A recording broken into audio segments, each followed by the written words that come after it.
Hello, everyone. Welcome to yet another episode of our YouTube interview series called Diabol Diabetes Dialogues from Blue Circle Diabetes Foundation. Big welcome from Snehal and me. And today we have a very special guest with us. Needs no introduction. Big welcome to Dr. V. Mohan. Thank you so much for being here, Doctor. Uh, Thank you. Thank you for having me on the show, Nupur and Snehal. Thank you. Dr. V. Mohan is a Padma Shri and he's the director of the Dr. Mohan's center that we all know, and also the president and director of the Madras Diabetes Research Foundation. Um, Dr. Mohan is widely published and has received several awards. Today, we are going to talk to him about the different types of diabetes. A lot of people are familiar with only one type, and we're going to ask him a few basic questions so that you can widely share it with everybody that you know and everybody who has any misconceptions about diabetes. Nupur mentioned, our guest needs no introduction, and I am feeling grateful to having this opportunity to have this interview with him. So, welcome, Doctor, once again. Thank you. And I think without wasting time, we will just jump right into the questions. Sure. So, the first basic question that everyone asks is like, what are the different types of diabetes? And what are the common tests that we need to do to find out which type of diabetes that a person has? So I'm glad you asked that question, because whenever we say diabetes, people assume that it is type 2 diabetes. And I don't blame people for that, because about 90 to 95% of all the diabetes, not only in India, but all over the world, is type 2 diabetes. So when you say diabetes, people assume it's type 2 diabetes. Many people don't even know about type 1 diabetes until someone known to them or someone in their area or their school or somewhere, there's a child gets it. Oh, child can also get diabetes. Of course, that's changing now. 30 years ago, maybe that was true, but today we know that childhood diabetes is common. So the other type obviously is type 1 diabetes. The exact frequency we don't know of type 1 diabetes. It could be in the range of 1 to 2%, could be a little higher depending on which type of clinic, whether you're attracting more of type 1 patients. But overall, I think it's fair to say that about 1 to 2% can have type 1 diabetes. But it might surprise everyone, including you, to know that there are about 30 to 40 different types of diabetes. It's not just one or two. Let me tell you a few more. For example, the diabetes that comes during pregnancy is called as gestational diabetes. That everybody knows. Then there's a type of diabetes associated with stones in the pancreas, and this is called as fibrocalculous pancreatic diabetes. You can actually get stones in the pancreas. There are some genetic forms of diabetes. For example, one of them is called MODY, or maturity onset diabetes of the young, MODY.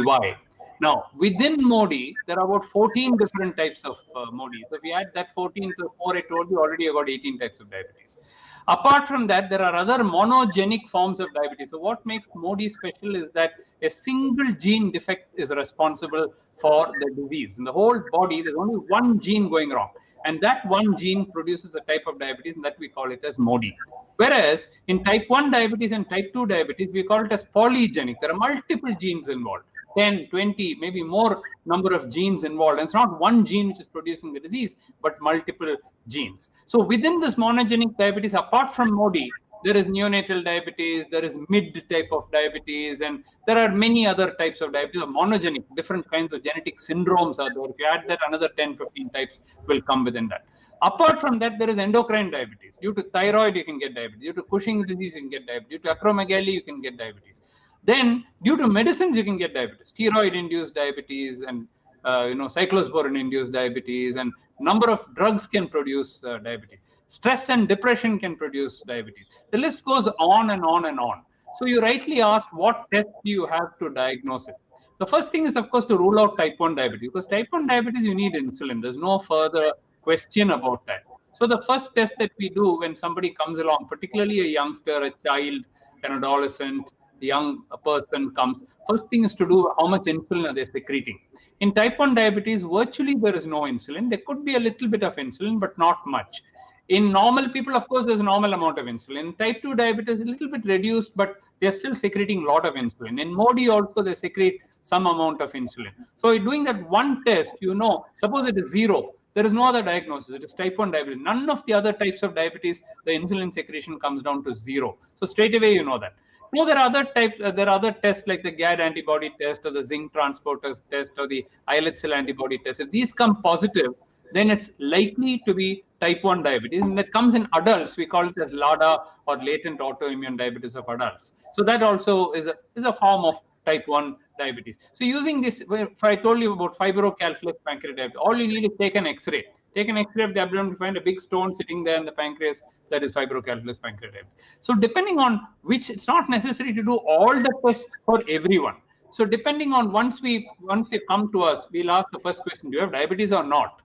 Very often in the past, we've had problems where somebody tests the urine sugar, and then they'll find that they have sugar, and then they'll start treating them with tablets and insulin without even doing blood sugar. Finally, it'll turn out they don't even have diabetes. They have a condition called renal glycosuria, where there'll be sugar in the urine, but the blood sugar will be normal. And they'll be getting hypoglycemia after hypoglycemia because they don't have diabetes in the first place. So the first question we ask is, do you have diabetes or not? Yes, no. Sometimes the wrong diagnosis of diabetes itself. If you have yes, then what type of diabetes do you have? Is it type 1? Is it type 2? Is it MODY? Is it FCPD? Is it gestational diabetes? Is it some other type? So if you have reasons to suspect clinically that it is some other form of diabetes, then we dive deep into it and then quickly fix the diagnosis. This approach is what is called as a precision diabetes approach. Because once you make a precision diagnosis, you can also give the precision treatment. Now, today we are recognizing all this. But a few years ago, when I started, mentioning this to people, saying that please clarify, because there may be somebody out there who's diagnosed with type 1 diabetes, may not be type 1 at all. You can take the child or the young adult off insulin. And if that's possible, even 1 in 1,000, it makes a big difference to that one person. Then when I started saying that, I was criticized by my own fraternity, saying, why are you complicating all this? Give tablets, doesn't work, give insulin, that doesn't work, give something else. I said, then there's like a lottery ticket, take a lottery ticket, then you decide what you're going to do. You can ask an astrologer how to treat, why do you need to have science? We are bringing science into it. The simple example I'd like to give is, in the good old days, if you had jaundice, if your eye looks a little yellow, oh, you got jaundice, and jaundice is jaundice. Then we knew some people with jaundice, after 3 weeks, they become all right. Some people after jaundice, their life itself seems to go down and they are not recovering at all. And we didn't know why. And we say it's karma, God's thing. Of course, everything is God's thing when you look at it in the spiritual side. But we never knew as scientists what is happening. Oh, this is because he must have done something in his past janma. That is why he is not recovering. Later on, we knew that there's hepatitis A and hepatitis B. Hepatitis A will recover in 3 weeks' time. Hepatitis B is either due to injection or drug induced or due to blood transfusion or something. That will never go away. It stays for a long time. Then there's hepatitis C, which comes only due to blood transfusion. Then there's hepatitis D and so on. All these came only in the last 10, 15 years. So after coming to that, now if anybody has jaundice, first thing we'll do is it A, B, C, which type is it? Because we know if it's A, they're going to recover very fast. If it's B and C, it's going to be a little more difficult.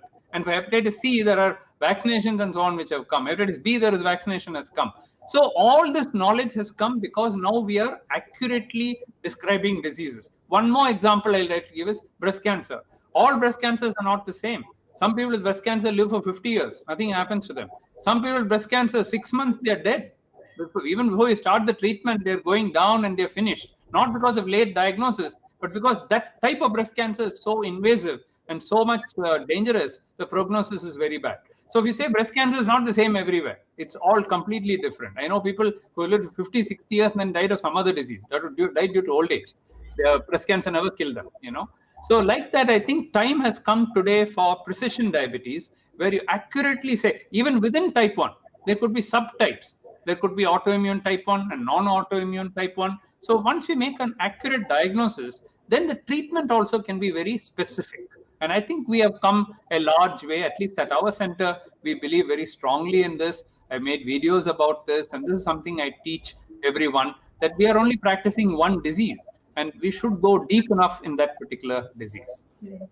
Thank you, Doctor. The word diabetes, there's a lot more to it than meets the eye. So I think Doctor has explained it in such a way that even a layman can understand that there's a lot to it. It's not just type 2. And even for people like us, for Snehal and me who are type 1, when we also describe diabetes, we know the 2-3 basic types, but there's a whole long list of it behind. Doctor, the next question is, would the symptoms of each type of these diabetes, I mean, broadly, if we were to divide them into 5, 6 types, would they be similar or more specifically different for each? So there are some differences. Basically, they would be the same because all of them have high blood sugar as the basic fundamental pathology. And because the high blood sugar levels are there, once the sugar goes beyond a particular point, you start developing thirst, more urination, because the glucose will start going in the urine. With that, a lot of water will go. So you'll start going to the toilet often. That will make you dry and you want to drink more water. And then you may lose weight. And then you may feel tired. Then if a wound comes, it may not heal. Itching in the private parts. These are all kind of common symptoms of diabetes. Once the sugar levels goes beyond a particular point, most people will get these symptoms. But the onset of the symptoms is rapid in type 1, whereas in type 2, it can take years. You can have type 2 diabetes for 10 years and not know about it. Type 1, that's not possible. Within few weeks, months, at the maximum, let's say within a year, you will develop severe symptoms. So that is one thing. Then if you take other conditions, you take fibrocalculous pancreatitis, it doesn't start with diabetes at all. It starts with stomach pain, abdominal pain, because the stones are there. Then at that stage, you may not even see the stones. Then as you keep following them up, you will see if you take an X-ray one day, oh, there's a stone. So this is chronic pancreatitis. Then we know chronic pancreatitis can lead to diabetes. We'll watch for the diabetes and then the diabetes comes later. So there's a different sequence of events. So the natural history of the disease may vary depending on the type of diabetes that you treat. But the basic symptoms will remain the same. Similarly, in 1981, I think, when I was doing my MD, I studied in the Harrison's textbook of diabetes. Now, that's like the Bible for us. It's the ultimate textbook of medicine. Everybody for MD, they have to study Harrison's textbook of MBBS. People don't read it, but for MD, that's the highest book. So Harrison's a big book. And there it was written, a line was written saying that patients with secondary forms of diabetes, which includes fibrocalculous pancreatitis, alcoholic chronic pancreatitis producing diabetes, and those forms of thyroid producing diabetes or acromegaly producing diabetes, they will not develop complications of diabetes. It was written. Now I started seeing that, my patients with FCPD coming and they had eye problem, kidney problem. So I said, hey, this is not right. So then I published it. I published series of papers showing eye complication, kidney complication, now complication, every complication coming. With those papers, I wrote to the editor of Harrison's textbook of diabetes and said, this is wrong. What you've written in your book is wrong. Here are a series of publications showing that that is not right. Anybody can develop complications if they don't control their diabetes well. They apologized to me and said, we didn't have the evidence. Now you proved it. Now we have to rewrite our books. So they rewrote it. In the next edition, they removed that line. And they said, any form of diabetes can produce complications if it is not controlled. Because otherwise, what will they say? People with FCPD need not control at all. They will not develop any complication. Leave them alone. That is what they will say. That is not true. In fact, there is one type. I mentioned MODY. Among MODY, I said there are 14 types. If you see MODY 2, it was a GCK MODY. Now that type of diabetes is very, very mild. They hardly have, but then they hardly come to the levels of high levels, so they don't have any symptoms. Their HbA1c maybe 6.5, maybe 7 at the most. They don't go beyond that in their lifetime. And therefore, that particular type of MODY, the MODY 2 or the GCK MODY, need not be treated at all. You don't have to give them tablets, you don't have to give them insulin, leave them alone and they'll be fine. Except if they go through pregnancy or something, they may need insulin for a few months, but otherwise they don't need. And they don't develop complications at all. The reason is not because of GCK MODY, but because their levels are not high enough. Yeah. If their levels go really high, they will get it, but their defect is such that they'll never become very severe. So that's one of the rare forms of diabetes. The diabetes is so mild that they don't develop. So the moral of the story is, every person with diabetes, irrespective of which of those 40 types you have, if you don't control it, the problems seem to be the same. The reverse is also true. If you control your diabetes well, even with type 1 or type 2 or any diabetes, I have seen people living for 60, 70 years without any complications at all. My oldest patient is nearly 80 years old with type 1, and they don't have a single complication. They don't have eye disease, they don't have kidney disease, they become great-grandparents and still they have not got any complication of diabetes. So that is also possible. If you look after your diabetes, it all comes down to how well you control your diabetes. Correct. It's wonderful how you went back I to think the publisher of the textbook, and that's just brilliant. If you have the evidence, that just shows their greatness. See, the editor of Harrison's textbook and all is like a god in medicine in the whole world. Their names are so big that they're like talking to God or somebody. And here is a unknown guy from India writing something to them. And when I wrote to them, I just finished my MD. And then writing them saying you're wrong, and here is the evidence. And they have the humility to say, yes, we will change it. And in the next edition, they drop it and they change it. So that just shows that science is given a lot of importance. In our country, it will be more politics. Who's this guy to tell me? Who is he? He's just an MD. He's just come up. They never saw all that. They saw, is the science correct or the science not correct? The science is correct, they will accept it. The science is not correct, they'll say, no, rubbish. What you're saying is rubbish. We'll continue to say, do what we are. It doesn't stand on personalities. It doesn't stand on politics. It doesn't stand on anything. That's one thing I like. Merit is recognized. So. And I think as we research more into medicine and the human body, I think we are better able to understand what is exactly happening. And also rewrite all our knowledge that we had. For example, when Dr. Guy Verghese, he was like the god of pancreatic diabetes, his FCPD.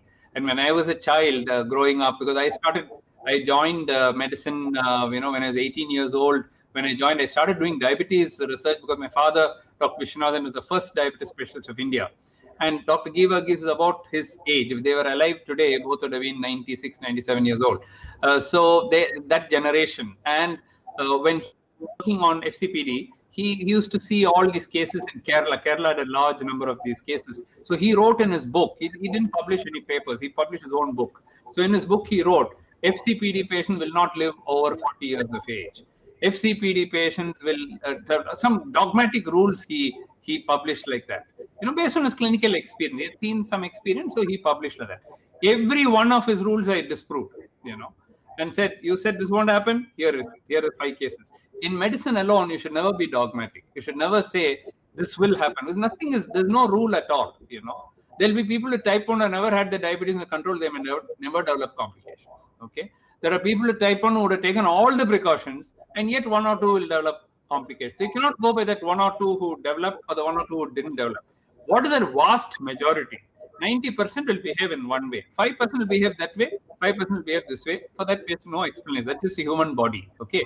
But if I make a rule and say this will never happen, somebody will disprove me immediately. So then one day, jokingly, he told me, everything I said in my life, you've disproved. I said, that is fine. And unless you had said that, I would not have researched on it. And it doesn't mean that you are wrong. In your next edition, you can say, just like Harrison's textbook changed it, you can say it was believed that it will not. But recently, we have shown like that. We can also change. Medicine is a changing art and a changing science. What we understand today, if I had written a book, 50 years ago, I would have written some jaundice patients don't do well, some jaundice patients do well. Why it is, I would not have known. We still don't understand why, I would have said. Today, I'll say it's because we have this type, like that. So. I think that's the beauty of evolution, right? Moving on to the next question. So what would you say is the usual medication or line of treatment for the typical type 1, type 2 MODY, LADA? If you have type to talk? 1, of course, there is no other treatment other than insulin. And for people from other systems of medicine who claim that, I won't name any other systems of medicine, but there are a number of alternative systems who claim that insulin is bad, insulin is the worst thing, insulin produces cancer, insulin produces, they go on and on and on and on. And to them, and insulin is a scam. That's the latest thing. Insulin is a scam. The one which got the Nobel Prize within 1 year of its discovery is called a scam now. So I can only tell those people, well, don't play around with type 1. Play around with any other type. Please leave the type 1 alone, So type 1, other than insulin today, you may give it by injection, you may give it through a syringe, you may give it through a pen, you may give it through a pump, you may give it through, but insulin is insulin. If there is no insulin in the body, it's like no air to breathe. I'll give you, except air, I'll give you a lot of food, I'll give you a lot of gold, I'll give you, but I won't give you air. What will happen? Or I'll give you a lot of gold, a lot of food, but I won't give you water, So these are all essential things. I'll give you everything, but I won't give you insulin. So insulin is a life-saving thing. It is something which our body, without insulin, we cannot live. So there is no question. Whether you give it 2 times a day, 3 times a day, 4 times a day, it depends on the patient. I've had patients who are treated very, very rarely, 1 in 10,000 type 1s, only 1 injection they're taking, but they're doing well, Don't ask me why they're doing well. Their body is like that. If you look at the C-peptide, not very good. Still, they're responding very well. The peculiar biology they have. But don't go by that one peculiar thing and then say everybody is like that. Usually, we need 3-4 injections per day. Without that, I don't think they will do well. Majority will need at least 4 injections per day. Type 2 usually is a mixed bag. So you will have some type 2s just with diet control, exercise, they will do well. Overweight, they lose weight, they can even reverse their diabetes. This reversal thing has become another big fad now. Every Tom, Dick and Harry going on social media and saying that diabetes can be reversed. How many diabetes can be reversed? Okay, 5% can be reversed. Okay, want to make it 10%? 10% can be reversed. The other 90%, beta cell function is going to go down in type 2 diabetes. There's no medicine today to keep the beta cells up. Even if you starve yourself, your beta cell will, due to age, the beta cell function will go down. How do you prevent that in a type 2? So when you talk about reversal, yes, reversal happens in a few. But don't again say that everybody will can go for reversal of diabetes. I don't agree with that. I don't think it's possible also. So in type 2, you can treat with diet, you can treat with exercise, you can treat with weight reduction. The medicines. I've had people who for 40, 50 years have been on simple old sulfonylurea, metformin drugs, which they say doesn't work after 5 years. After 40 years also, I've seen people it's working. Okay, in some. Everything there's an exception. In some. So I published all this, published and shown people can live for 50 years. That paper only got me the Harold Rifkin Award from the American Diabetes Association. So they told me nobody in the US was able to show this data, and you have shown it from India. So we are giving you the highest award, the American Diabetes Association, the Harold Rifkin Award, which I got in 2018. So that is just showing that people can live for 50 years without complications using very simple treatment. There are others with type 1, with type 2, who rapidly go on to requiring insulin. Within 4 or 5 years, you don't give them insulin. All the tablets you give stop working. Then you mentioned LADA. LADA is actually a form of type 1, but the first 6 months we get fooled because they get it at 30, 40 years of age and they start responding to tablets for 6 months. So we think that they are type 2. But very quickly, they start developing ketosis, the C-peptide goes down, and if you do the GAD antibodies, it will come positive.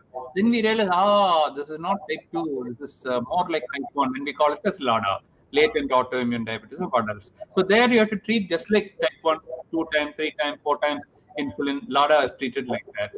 Then for the other types of, even within type 2, if they are very much obese. Today, just 1 month ago, we had a breakthrough paper.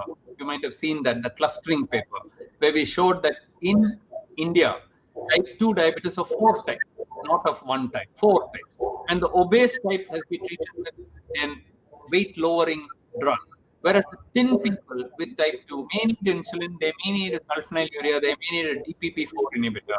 Then there is the old age-related type called MARD, mild age-related diabetes. You just give them some metformin and they'll be fine. You don't have to over-treat them.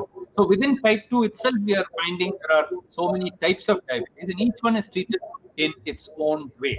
So that's why I said once you make a precision diagnosis and say which is type 1, which is LADA, which is type 2, which is FCPD, then very quickly everything will fall into place. For example, for FCPD, apart from giving insulin, in most people, some people can treat with tablets, you have to give pancreatic enzyme replacement because they also have exocrine dysfunction. They have diarrhea, fatty stools, fat will be going, digestion problems, abdominal pain. So apart from everything else that we treat for type 1, these people need pancreatic enzymes in large doses. Only then the digestion will be okay.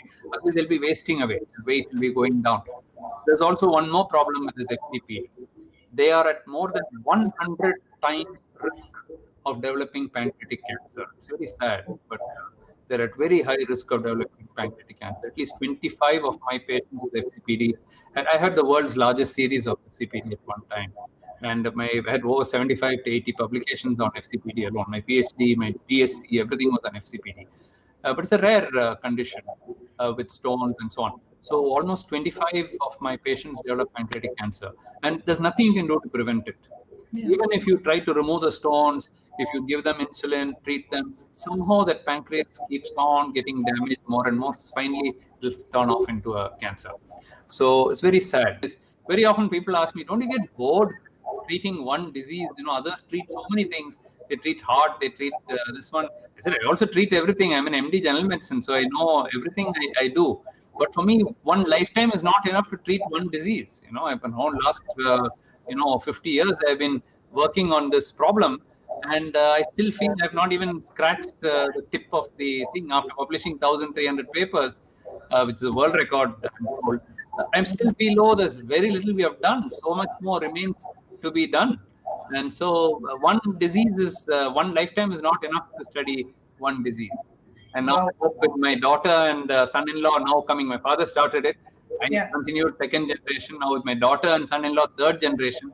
I hope by their lifetime, some contribution to diabetes would have been made. Oh, definitely. Already, I mean, the contribution is so huge. In fact, in our 10 minutes of conversation with you, I think both of us are mind blown. We knew diabetes, having lived it. But doctor, one thing I wanted to ask about LADA. So there is no definitive test that declares it as LADA, right? You just eventually get to know. GAD antibodies. So because see, if you take the name LADA, latent.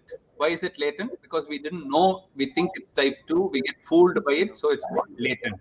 Autoimmune is the next word. Autoimmunity means autoimmunity must be there. That means GAD antibody or zinc transporter or something must be positive by definition. In type 1, it need not be there, because type 1 you can have non-autoimmune idiopathic type 1, which is about 40% of all Asians and Indians have non-autoimmune type 1. So type 1 is classified into 1A and 1B. 1A is autoimmune. 1B is about 40%. They don't have any of the antibodies. They're totally negative, but they are type 1 only. Whereas in LADA, by definition, it's latent, it's autoimmune. So autoantibody must be present. Diabetes of adults. So it comes in adults. So you must be having diabetes and you have it in adults. So normally after 30 years, we say. So if somebody gets after 30, 40 years, and first 6 months they respond to tablets, and then they stop. Type 2s don't stop responding after 6 months. They'll respond at least 5 years, 10 years. But here, within 6 months, they stop responding. And then they need insulin. And then if you see, they may develop ketones also. And then the C-peptide starts going down. And then if you do the GAD antibody, it comes positive. In an adult, why should you have GAD antibody positive? In a child, okay. In an adult, if you get GAD antibody positive, it's LADA, nothing else. So that way you can pin the diagnosis. And doctor, you mentioned that, for our viewers, a lot of the newly diagnosed parents ask us, is type 1 curable? Can we stop insulin? So doctors clearly mentioned that there is no other alternative for type 1. Assuming that you're specifically type 1 other than insulin. But doctor, apart from type 1, for type 2, gestational and other types, what is the scope of reversal? And sub question to that is, for people who get gestational diabetes in future, is it more likely that they will have T2? Yeah. So let's start with gestational diabetes. So gestational diabetes is picked up during pregnancy. That is the definition. First onset during pregnancy is called as gestational diabetes. Now, invariably, almost 90-95% immediately after the delivery, they become normal. In 4-5%, immediately after also it can continue. That's not so common. But within the first 1 year, 2 years, and definitely within 5 years, if you are an Indian and you have had gestational diabetes as a lady, you have had gestational diabetes during pregnancy, and you're an Indian, 70% of them develop type 2 diabetes within the first 5 years. Okay, 70%. That means 7 out of 10 women will develop type 2 diabetes. Now the question is, can that be prevented? Yes, it can be prevented. That's the good news. What happens is after delivery, they stop exercising, they put on weight, they also grow older, 4-5 years older, and then their diet goes for a 6, and they think, now I don't have diabetes, now I don't have diabetes. Suddenly one fine day, they'll put on another 10 kg and they'll convert into type 2 diabetes. Now at that stage, is it reversible? Yes, because even they've just developed it. If they now start exercising, they still lose weight, they can again reverse it back. If that continues for 5-10 years and the beta cell function has gone down, then the stage of irreversibility comes. So in the case of GDM, yes, it is preventable. Type 2 diabetes is preventable. GDM itself is preventable. Suppose as a young girl, you have got PCOD, let us say. that means there's already insulin resistance. If you examine the neck, you'll find acanthosis nigricans coming there, the velvety brownish patch. Then we know that girl is obese. Then we know, or overweight. We know that already insulin resistance is there. This girl, when she gets married and becomes pregnant, almost definitely they're going to get GDM. So seeing that, suppose they start exercising, lose 20 kg in weight, 10 kg in weight, they become thin, acanthosis goes away, you may not get GDM at all. Okay, Yeah. or even during just before the thing, just after the marriage, they start cutting down carbs and then they start eating more vegetables, lose 5-6 kilos in weight. Again, you can prevent GDM. So GDM is preventable. After GDM, type 2 diabetes is preventable. If you first get type 2 diabetes, at that stage, it's very easy to treat type 2 diabetes. It's eminently reversible at that stage. But as type 2 diabetes goes on, it becomes 5 years, 10 years. What happens is the beta cell function, if left uncontrolled, it'll keep going down, down, down, down. Then there's a point of no return. Beyond that, reversal becomes very difficult. Now, where are the conditions where really reversible is possible? Any obese patient with type 2 diabetes, potentially reversal is possible. Any GDM, if they lose weight, they can prevent diabetes. If they get diabetes, they can reverse it. Number 3, a really obese patient, by severe caloric restriction or by doing bariatric surgery, if they lose 15 to 20 kilos, minimum 15 kilos is needed for the pancreatic fat to go. Once the pancreatic fat goes away, there's only 1 gram of fat inside the pancreas. That 1 gram produces diabetes. To get rid of 1 gram of fat inside the pancreas is so small. Within that 1 gram of fat is enough to produce diabetes. To get rid of that 1 gram, you need to lose 15 kg minimum in weight. So if you lose 15 kg, your diabetes may go away. What happens if you put on 15 kg? Again, it will come back. The same 1 gram will again accumulate. That is why we don't talk of the word cure. We talk of the word remission. It has gone into remission. It's gone into hiding. So real reversal we cannot say, because if you reverse, then it should not come back again. No, if you reversed it, it's gone into remission. The right word is it was there. Now it's gone into remission. Want to call it partial reversal or something? You can call that. Now again, the condition may come back again if you are not careful. Whereas if you maintain it there, yes, for years you can prevent it from getting. Now you may say, if it's going to come back, why should you reverse at all? It still makes sense. I'll tell you why. Somebody has got diabetes when he's 25 years old. Just give me an example. Yeah. Okay. Now, by 35 or 40, it takes only 15 years to develop complications if you don't watch out. By the time you're 40, you're just entering your life. You're just beginning to settle in your career. You're just becoming a teacher, assistant professor level, or some general manager, assistant general manager level in whatever where you're working. That level. Now you've got eye problem, kidney problem, something problem. You need dialysis. Now you're finished. Your life is over. Your family's life is over. And if hundreds of people happen, the society is also damaged, and so on. And just imagine they're only 40 years old. Now suppose they got diabetes in the 25, but they reversed it. Okay. And now for the next 20 years, they don't have diabetes. Now they are 45. At 45, something happened. He again put on weight and then he got diabetes. It takes another 15, 20 years to develop. This time it takes longer because you had so many years of remission. So let's say it take 20 years. By the time you're 65 years old, most people have retired by that time. India's lifespan for males is 67 years. For females, it is 69 years at present. And that's a time when you're going to develop complications of diabetes. Your life has not been affected. Your family's life has not been affected. Your children have not been affected. And society is also not affected. Because at that age, if people develop problems, that is different from all 40-year-old youngsters who are getting problems. Still younger. Let's say when you're 15, you get diabetes. By the time you're 25, 30, you're going to get eye problem, kidney problem, heart problem, bypass surgery at the age of 32. Just imagine what's your life after that. So any reversal is good. Any prevention is good. And even if reversal is not possible, what we are aiming for is to give a long and healthy life despite diabetes. That has been our slogan. A long and healthy life despite diabetes. Okay, you must get into your 60s, 70s, 80s, and still have a good quality of life. Okay, whether you had diabetes, didn't have diabetes, doesn't matter. You may not have one leg at all. Okay, but with that, if you're able to live up to 50, 60, 70 years and do everything, what does it matter if you didn't have a leg or not, or you didn't have 3 fingers, you didn't have, but you still lived your whole life? I'd like to tell you the story of Dr. Venkatsamy, the Arvind Eye Hospital, the founder of Arvind Eye Hospital. When he was a medical student, when he was in his second year, third year, he was a little senior to my father in Stanley Medical College. He developed rheumatoid arthritis. So his fingers became like this. Complete. This is how his fingers went when he was in third year, fourth year, final year. So people said, give up the course because you cannot even become a doctor with fingers like this. How can you? Severe rheumatoid arthritis. He became like this, you know.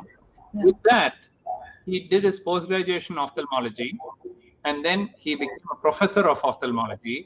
And then at the age of 60, he retired from Madurai Medical College as a professor of ophthalmology. So you will think, great, you know, he achieved so much. That is only the starting of his life. After that, he started Aravind Eye Hospital. After leaving the government, he started Aravind Eye Hospital in 2-3 rooms. Okay. Today, Aravind Eye Hospital is the world's largest eye hospital. He has about 10 or 15 branches now of the Aravind Eye Hospital in different parts of India. Each hospital sees 3,000 to 4,000 patients a day, not in a year, in a day. Okay. And each one of them, so you can imagine between their hospitals, they are seeing 30,000 patients in one day. Plus, they do the largest number of cataract surgeries in the whole world. In the whole state of Tamil Nadu, if you take the entire number of cataract surgeries done, 40% is done by Aravind Eye Hospital. All the other hospitals put together, all the government hospitals put together, all the other eye hospitals put together is 60%. Okay? And this man did it all with this. With his hands, he set up everything. He started operating with that. He started doing everything with that. Yeah. He never gave up, and he never said, "Oh, because of rheumatoid, I'm going to give up." You know, he did all this with rheumatoid arthritis. Because he didn't marry, then his sister and his brother-in-law came, and Dr. Nachiyar, Dr. Nampal Swami, and it's a very inspiring institution. It's a Harvard Business School model of how they're running it. You know, almost 40-50% of their patients they treat free, and the rest only they charge. And with that, they're completely self-dependent, not borrowed any money. They've never taken money from a bank. They've run it completely on their own. So these are all true stories of how people can run their lives despite having a disorder. So that's what we're saying to people with diabetes. And what you all are doing is also great. You all are not sat back, and said, "Oh, we have type 1." First of all, you'll come on a stage and say, "Both of us have type 1 diabetes." How many will say that? They'll say, no, you're a girl. Don't even say that you have diabetes. Leave it on type 1. Don't even say that you've got diabetes. Go and hide. Don't even tell anyone. That will be the thing. Here you are doing a program for people with type 1 diabetes and for the whole world, saying that, hey, we have type 1 diabetes. That is the will. That is the grit, that you have. And that grit actually takes you to great heights. And in fact, I would say that when you have a disadvantage, like Dr. Venkateswamy, maybe if he didn't have that, he may not have reached that drive, that grit came because he had to do it. He said, with all this, I will still go. How many people who had full normal hands did what Venkateswamy did? So I'm not saying that you have to develop something like that, but what I'm saying is those who, they also have the other option. God made me like this, so I'll give up and I'll go and retire now and give up, drop out of the medical college. That stage itself, he could have done that. Yeah. So I think, Doctor, this is so heartwarming, and I think all of our viewers watching right now, whether they are parents or they are youngsters with diabetes or whatever stage and age you are, I mean, sky is the limit. You can achieve absolutely anything, and this incident shared by Dr. Mohan totally proves that. Yeah. It's only grit, and it's your belief in yourself, and it's your willpower. Where there's a will, there's a way. What they say. If you decide that you're going to make your, the world a better place for yourself, as well as for everyone else, instead of resigning yourself to fate and saying, "Why did God make me like this? Why me? What did I do wrong?" And all the time self-pity on yourself and so on, you'll never achieve everything, and you'll have an excuse for everything. No, I have type 1 diabetes, so I cannot do this. No, I have type 1. If I didn't have type 1 diabetes, I would have done that. If I didn't have, I would have done this. Every time an excuse will be based on that. On the other hand, you can stand up on that pedestal and say, because I have type 1 diabetes, I'm going to now show the world what. And they are the achievers, and they are the ones who can do. And as in today's quote, today I had, I think it was in all the social media. It's there in Instagram, it's there in Twitter, it's there in YouTube, it's there in Facebook and everything. My quote for every Thursday, there's a quote. Yes. Today's is look up and aim high, because even the sky is only a limit you set. How apt for today's discussion. Today's quote. Yeah.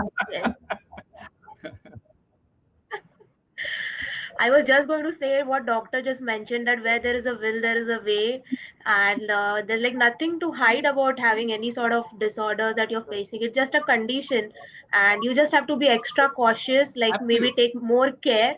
But there's nothing that you cannot do. It's like you can do anything and everything that you put your mind to, I right? think people should know that. And first of all, there's no need to hide. Secondly, you should, as you rightly said, you should not take it too lightly. Also saying, "Oh, nothing will happen to me." I'm thinking nothing will happen to you. But if you have to take precautions, you have to take your insulin, you have to take your insulin. If you have to check your sugars, you have to check your sugars. If you have to, adjust your doses according to that, you have to do it. If you have to exercise, you have to exercise. If you have to follow your diet and follow certain things, you have to follow that also. If you have to go for your checkup, and at a periodic interval, you should do that also. None of those are all the non-negotiable things, totally non-negotiable. You have to do that. In fact, if I can share a secret with you, yesterday I got day before yesterday, I got my first freestyle libre. So this was given, by the company and said, here is the first set. You can start trying it on one of your patients. So I said, no, I'm going to try it on myself. I don't have diabetes, but I said I must know exactly what it is. Then I will know what a patient. I'm wearing it right now. You can see it here. I'm wearing it right here. And I've been testing. Of course, my sugars are all normal, but still I've been testing it. Exactly what does it take for a patient to test it? How does it feel? So before food, after food, what is it? Is it painful when because the second time I'm putting it, first when the Freestyle Libre Pro came, I put it for 1 or 2 days just to see. But this one I put the whole thing, and since it is real time and you can get it, so I said, let me see in a normal person what is the maximum sugar will go. So I put a very narrow range and said, let me see whether it's within that. And I'm happy to say that after 48 hours, it is within that narrow range. So it's not going up above or below. So these are things which we would like to experience, which simply tell people, you put it, it won't pain. How do you know whether pain is there or not, unless you actually take it? Some of us, when we, when the pump first came, when the other, sensors came and so on, we actually inject ourselves. Then only we know what we say there's no pain, but let's actually see what the pain is, and then try it and see. So experiencing it, then we know exactly what our patients go through. And that's true, doctor. That's like true empathy, right? I mean, you understand exactly what we are going through. Correct. So you may not have the same condition, but that I always wonder, like earlier when I was diagnosed, which was 18 years ago, T1 was usually referred to as juvenile diabetes, right? But as we progress in time, we see that boundary of like age, like T1 is like for kids and T2 is for adults, is sort of breaking down. So we have kids who are in school and they are diagnosed with T2, and we have people in their 40s who are diagnosed with T1. So this is like an observation that we see with the number of people that we meet and we talk to. So what would you say? Like, what are your comments on this Since I situation have been that is in this happening? business for now 45, 50 years now, I have seen the changes which have happened. So earlier, if you go back even before that, to my father's days, diabetes was classified as GOD and MOD. So what is MOD? MOD is maturity onset diabetes. Okay. And GOD is growth onset diabetes. The division was based purely on age. So if it is above 40, it is called maturity. I don't know why they thought only after 40 you get maturity, but anyway, maturity onset diabetes, and anyone below that, no maturity. So growth onset diabetes. So that is how GOD and MOD. Now what they found was that, so they said that GOD or everybody is insulin dependent. That's what they said. Below 40, can you imagine? Everybody is insulin dependent, and then the MOD will come only after 40, and they are all like non-insulin dependent. Then that is when Tattersall and Fayans described MODI. That is how MODI came. They said, you're saying it is MOD and this is GOD or growth onset, but here is a bunch of people. They had some 20, 30, 40 children. Tattersall had in England, and Fayans had in Michigan and Ann Arbor. They said, look at these 20 children. They are not on insulin at all. And of course, they didn't have C-peptide or GAD or anything those days. This I'm talking about 1970s. So they said, look at these children. They are not on insulin. They are taking some tablet. They are following some diet control. and they're doing very well. They didn't even have HbA1c those days. Look at their blood sugars, all normal. How can you call them GOD? You cannot call them GOD. They are more like MOD. But according to your definition, it must be above 40. These people are 18 years old. So we'll call them MODY. MOD coming in young age. So MODY. That is how MODY came. Okay.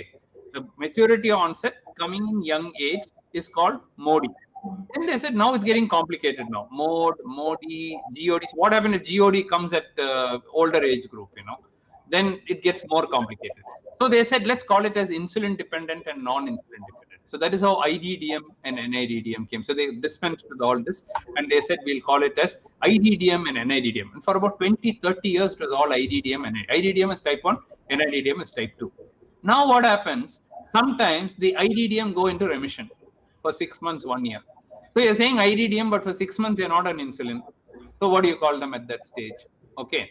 Now, the NIDDM, after 15, 20 years, they start needing insulin. So you'll say insulin requiring non-insulin dependent, getting very complicated now. Okay. Then insulin dependent diabetes mellitus not on insulin, that becomes another complicated thing now. So it's getting more and more complicated. So after 20, 30 years, they said, then they also had this juvenile onset and adult onset at some stage. Juvenile onset, children, adult onset. But then adult onset started coming in children. Juvenile onset started coming in adults. So juvenile onset in adults, adult onset in juvenile, that is getting very complicated. So they said, let's just make it type 1, type 2. Okay. Type 1 is a type which comes at any age. It can come in children, can come in adults, but it's a more severe form, more severe insulin deficiency, not so much of insulin resistance. They can have ketosis. C-peptide is low. Many of them have antibody positivity. Some don't. So they said type 1A, type 1B, and type 2 is definitely not type 1. So that's why the type 2 becomes a waste paper basket diagnosis. If it is not type 1, it's not FCPD, not GDM, not MODY, then it's type 2. Now we know that is a 4 types now. That is the latest thing that we have subclassified it now. Okay, we call it as SIDD, severe insulin deficient variety, IROD or insulin resistant obese diabetes. Then there is a combined insulin deficiency and CIRDD, and the fourth is mild age-related diabetes, MARD. So now we have subclassified type 2 into 4 types. Okay, so saying that all the 4 are not the same. So as more knowledge comes, more terms come, more classifications come. But type 1, type 2 is fairly good because it indicates a particular form of the disease, a particular natural history of the disease in relation to the absence of insulin, the need for insulin requirement for. So the insulin dependent diabetes we used to say. So we used to ask, what is dependent on insulin? Life is dependent on insulin, and your quality of life and your health is dependent on insulin. When you say insulin dependent diabetes, what is dependent on insulin? Your life is dependent on insulin, and your quality of life and your health is also dependent on insulin. If you don't give the insulin, these two won't be there. Life also is difficult, health also won't be there. Okay, so that is how the over periods of time we keep changing the criteria, the terminology, and this may not be the best at all. So people will ask, can type 2 become type 1? Can type 1 become type 2? There's something people keep asking. Type 1 becoming type 2 is very uncommon. Okay. So if you ask me, in your life, have you seen anybody who has classical type 1, diagnosed with all the features, GAD positive, C-peptide absent, who later went off insulin completely? To my knowledge, I've had 2 or 3 such children who went to remission. I thought it's a short remission, 6 months, 1 year later, they will come back. 2 years later, 3 years later, 4 years later, 5 years later, 6 years later, they were still not on insulin. Something happened, a miracle happened in those 2 or 3. So that's why I keep telling people, I will never say never it can happen. I've seen 2 or 3 in my whole life of 500,000 patients I've seen 1 or 2 like this who have gone off insulin. Can somebody with type 2 classical require insulin and become apart from LADA and all that? Well, that's also possible. Suddenly, they might have got a virus, or they could have got an autoimmune reaction. Although they had only type 2, they would have suddenly got a thing. Okay, so anything is possible in medicine. Exceptions are always possible. That's why I said 90%. How do they follow? You follow that 90% rule. 5% this side, that side will always be exceptions in biology. One simple way I explain that is, in mathematics, 2 plus 2 is always 4. In biology, 2 plus 2 may rarely be 4. Okay, it's usually not 4. It can be 3.5. It can be 4 also. It can be 4.5 also. Okay, some people have a little extra, some people have a little less, and in some people only in maths you will get 2 plus 2 is equal to 4. Biology, don't expect it. So just by that one exception, don't make your whole rule based on one exception. This is what happens in social media. All these charlatans and quacks will come and say, oh, I've seen this case and this has happened, and so 100 people will be, 1,000 people will see that immediately. They, oh, okay. If you ask them how many cases, in one case, one swallow doesn't make a summer, as they say. Yeah. I can also show you hundreds of exceptions, but we don't change. In science, we don't change. We go what the majority, what is the usual thing, and then we all. That's why I keep saying, don't be dogmatic. Also, you can say, yeah, occasionally it can happen. I've had, when I interviewed Roshan Poncha, she was talking about that, how she was on one-time insulin, being a type 1. And every doctor told her, change, you're doing something wrong. But when she came to me, 1981 or 91 or something, when she came to me, I forget the date, I looked through her records and A1C was quite good. And she was doing quite well. She's getting on well. She showed me her records, hardly a few sugars going here and there, and I said, continue it. One time insulin taking, continue it. I don't know how it's working for you, but it's working. I said, what will happen if you stop? Oh, doc, I'm going to ketoacidosis and I can't stop this one insulin. Now, why is she only on one-time insulin? I don't know. Maybe one day I'll find out. Today, I don't have the answer. But I know that for that time, that was the right thing for her. Same time, when she later got married and she became pregnant, I put her on pump, which is still continuing. And then she's now finished 42 years of diabetes. She's doing well. So at that time, we put her on a pump, and the A1C has always been very good, and she has done well. So exceptions are always there in anything. Now she's a mom of 2 young boys, I think. Correct. Doc, one last question we want to ask is that we know the general answer to this, but is there any small ray of hope for prevention of T1? Parents usually have this concern for siblings of diagnosed kids. So this has again been a matter of intense research. So we have done numerous trials on this. Nicotinamide has been used, cyclosporin has been used, low dose insulin has been used, high doses of B complex have been used, various antioxidant cocktails have been used, small dose immunosuppression has been used, all kinds of things. So the way they approach it is, suppose there is a type 1 and a identical twin is there who has not yet developed diabetes, or the siblings are there. So we first of all, we do the GAD antibodies, because C-peptide to go down will take a little bit more time. But suppose we find that the GAD antibody is positive, okay? Then we know already that the destruction has started, and within 6 months to 1 year, they may develop type 1 diabetes. So these are the people who are enrolled into various trials. And in these trials, the INDIT trial for using nicotinamide, like this different trials, at least about 10 different trials. GAD vaccine has been tried. From the GAD antibody, a vaccine has been created, and vaccine injecting GAD itself has been tried as a prevention. Yeah. So at least about 6 to 8 different trials using different things have been used with variable results. So none of them have been come to a stage where we can then use it for preventing diabetes or for treating early type 1. As soon as then you give this and then it can do. Maximum it has done is C-peptide improved a little bit or something. Insulin dose came down a little bit, or it delayed by 3 months, 6 months. But then again, delayed for 5 years is worth it. But it didn't delay like that. So the short answer to that is immediately on the horizon we don't have. But having said that, there are now trials going on. So when I went to the US, I was participating in a big conference on type 1 diabetes. And there they were talking about screening all children, siblings for type 1 diabetes. And I objected. I said, why do you want to do that? The chances of another child getting in the family is like 1 in 10. So 9 out of 10 may not get it. So unnecessarily you're creating confusion in this. And having found out, you don't even have a treatment to prevent it. So let me get it. Then we can treat. Then they shot me down. The Americans, they shot me down. They said, no, you're wrong. And I'll tell you why you're wrong. Number one, if they know that they're going to get it, they will detect it little earlier before their C-peptide goes down very low. Okay, number one. And number two, they won't at least go into ketoacidosis because they're not testing at all. One fine day, they blood sugar 600. That won't be there. The moment it goes up, they will die. That means it's possible to keep some of that beta cell function because it's diagnosed very early. That's the second reason. Third reason they said was that monoclonal antibodies are now being tried.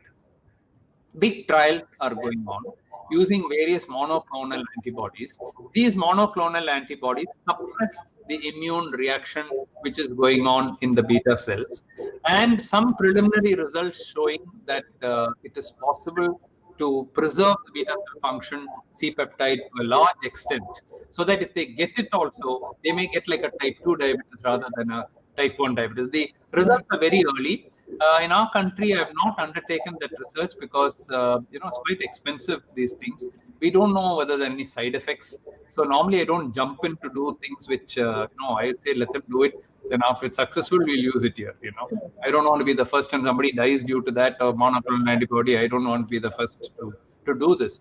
But there were some encouraging results, and this is as recent as I would say 6 months ago.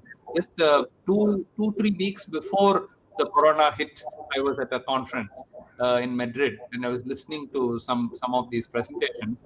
They seem to show some promise. So we cannot rule out that it will never come. There is no never in medicine. The people would have said no treatment for type 1 will ever come until Banting and Best arrived 99 years ago on the scene. So like that, we don't know which breakthrough is going to come. And in India, to do that kind of research, you need millions and millions to do that. So we don't undertake that kind of research. We take lower hanging fruit. It's easier for us. With that money, I can help free insulin to thousands of people. That's how I look at it. I'm not a big university with endo 1,000 crores to do this. So such institutions like Harvard or somebody else with a lot of funding and a lot of things, they continue to do this research. Incidentally, I was at the Banting and Best Center in Toronto twice last year, both in March as well as in October. I went there twice. So I went to the very room where Banting's that building is destroyed, but all the equipment that he used for discovering insulin, it's all made into a museum. So I actually saw Banting saying what he used, where he did the dog experiments, all that is preserved. So I went and saw all that. So they themselves, the Banting and Best Center themselves, if you just walk outside on the road which goes to the Banting Institute, there were posters saying insulin, no need for insulin. We have found a cure and all that. So I took pictures of that and took it to the director of the Banting Institute when I met next day. And he said, what is this? Why do you say? Where did you find this? He said, what do you mean? Your same street I found. Is it really in my street? He came out to see, and I put, oh, this is very cheeky. I don't think this is true. And they are misguiding people. So see, in Toronto, in the very street where the thing is there, I found this thing. Oh, people can stop insulin, and it's a cure has come, arrived, this, that, and all they're writing. And the director of the Banting and Best Center sitting there, he didn't know about it, And so then he said, this is very cheeky, this is not true, they're misleading people and all that. So even there it happens. Everywhere in the world, people want to make a big noise about things too early and giving false hope to people. I would say the research has to continue. Eventually, let us be optimistic. Breakthroughs are going to come. Who knows? We may find, of course, the islet cells. When the islet cell transplant took place in Edmonton in the year 2001, one of my PhD students, Priya Miranda, so she was working on islet cells. She was getting actually islet cells from dead bodies, from postmortem, and creating it in my lab in Chennai, and producing islet cells and then seeing how to get it and staining and how much glucagon is there, how much insulin is there, how to make the insulin cells, whether we can from the dead body after a accident, can you get a pancreas out and then take the islets out and then do some transplant or something. That kind of research also we were doing. Then when this thing came in Edmonton, Shapiro and Lakey, they had the paper in New England Journal saying that 12 cases of type 1 all cured after islet cell transplantation. I told Priya, go immediately to Edmonton. Go and spend a year there. I'll pay for you. You go there. You spend a year there. So she went there. She spent a year with Shapiro and Lakey, did 40 islet cell transplants with them and came. But by the time she finished her 1 year and she came back here, it had started failing. All of them were off insulin and now again needing insulin. And then I knew that it's not going to work. And then, of course, to get the islet cells is also so difficult. You need 2 human beings to donate to cure 1 child. 2, not 1. Both have to match. And both have to be, given the pancreas is taken out immediately within few hours, islets taken out, transplanted, do all that. It's too complicated for it to happen. So the only other hope that we are seeing now is through stem cells. So if we can convert the stem cells into beta cells and then implant them, then that's a possibility. There's no saying that you cannot get. We have made from stem cells, we have made islet cells in my own lab. We've done it. In our research center, we did it. We were able to produce insulin. We were able to show that insulin reduces the glucose. We were able to do all that. We're not able to scale it up. When you tried scaling it up, it was losing its effect. The other problem is that when you start doing that, it may become a tumor, a teratoma or something. Then uncontrolled insulin will produce hypoglycemia, you will die. And you already put it into the body, you can't take it out. These are all the dangers when you do such research, that you cannot experiment with a human being, with a child, and say, I'll do something. It's not ethical. You cannot do all that. If one child dies, you cannot forgive yourself for doing it. Totally, you can go behind bars if you do that. So that is why the research in this field is taking a lot of time. But eventually, it is going to come. There is no disease not been cured, and therefore a cure for type 1 will definitely come.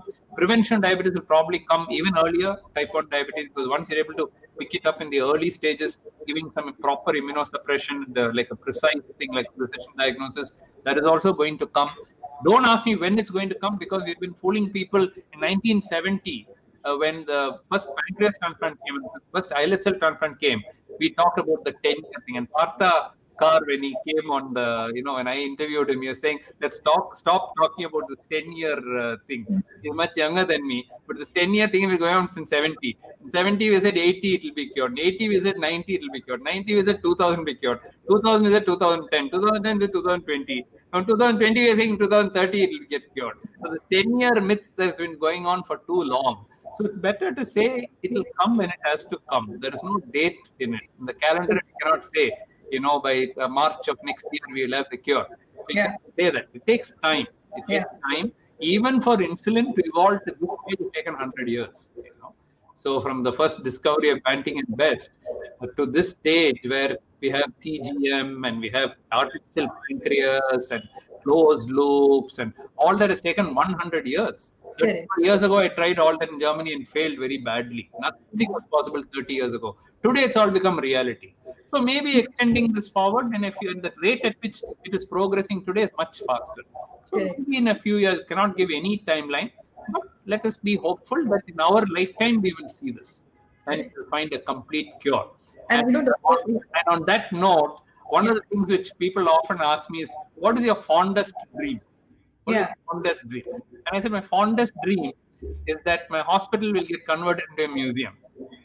And then either my grandson or my great-grandchild will be taking people around and saying, there used to be a disease called diabetes one day, and then this is a picture of my grandfather. He used to actually inject people with insulin, There used to be gadgets to measure the glucose level, and then there were things by which you could regulate the glucose, and all these were there.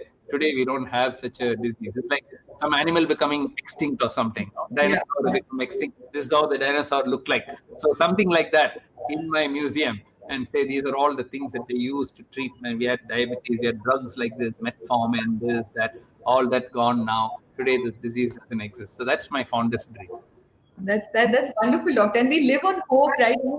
We now laugh about the 10-year myth. I mean, all of us were told, when we were diagnosed, don't worry, 5-10 years. 10 years. I can see it from the other perspective as well. It gave my parents hope at that time. It gave my Correct. I think if we don't give hope and we say next 50 years nothing is going to happen, that also could be wrong. Correct. Next year you'll have a cure. When Banting and Best were doing their experiments, and when Banting went and told MacLeod, the shrewd Scotsman that he was, he went on holiday and he told these guys, don't break anything, don't rob anything, and I'll give you eight weeks time. When I come back, return the lab back to me. That's all hope he had that they will find. Correct. The telegram went saying that the sugars have come down and all. He cut short his holiday and came running back. He knew that something had happened. So he wouldn't have gone on that holiday if he knew that something is going to happen. So Yeah. 6 weeks, 8 weeks before the discovery, nobody believed, that is going to happen. Banting was born for that. He was born for that. Because after that, he never did anything more in diabetes. He became a recluse. I've seen his paintings. I've seen his paint, and his paintings are also so depressed paintings. Colors, this, that. He gets a Nobel Prize and he gets depressed about that also. And then finally, he dies in an air crash. So it looks as if he's born only to discover insulin. And he's a surgeon. Why would a surgeon go, an orthopedic surgeon? Why would he go and discover insulin when MacLeod, a professor of physiology, is a guy researching on all these hormones? Why would Banting, who's an orthopedic surgeon, do that? The time has come. The time has come, and God has made him like that. He has to discover the insulin. So for that, the time has come. So somebody like that will be born to cure diabetes, and we don't know whether it's already born or not. Hope for the best. Thank you so much, Dr. Mohan. This has been wonderful chatting with you. I mean, each time we speak, there is something new that we learn, and something new that comes out. We really, from the bottom of our heart, appreciate you taking out time from your busy schedule, coming and speaking to us, and basically simplifying what is really a complex medical condition and explaining it to people so beautifully. I think this hopefully answers all your questions for everyone who's watching. If you're watching this, please also consider liking and subscribing and sharing this video with as many people as possible. They all need to know what Snehal and me have learned today. I would like to congratulate you, Nupur and Snehal, first of all, for all that you do through your Blue Circle Foundation, for giving so much of hope to people with type 1 diabetes, by being model people with type 1 diabetes yourself and showing that it's not just theory or hype, but that you can do it yourself. And for most of all, for putting up, such educative videos which give hopes for thousands and millions of people all over. So I'd be very, very happy to associate myself with you in the future also. And together, I'm sure we can inspire a lot of people. So keep up the great work that you're doing. Thank you so much. Thank you so much.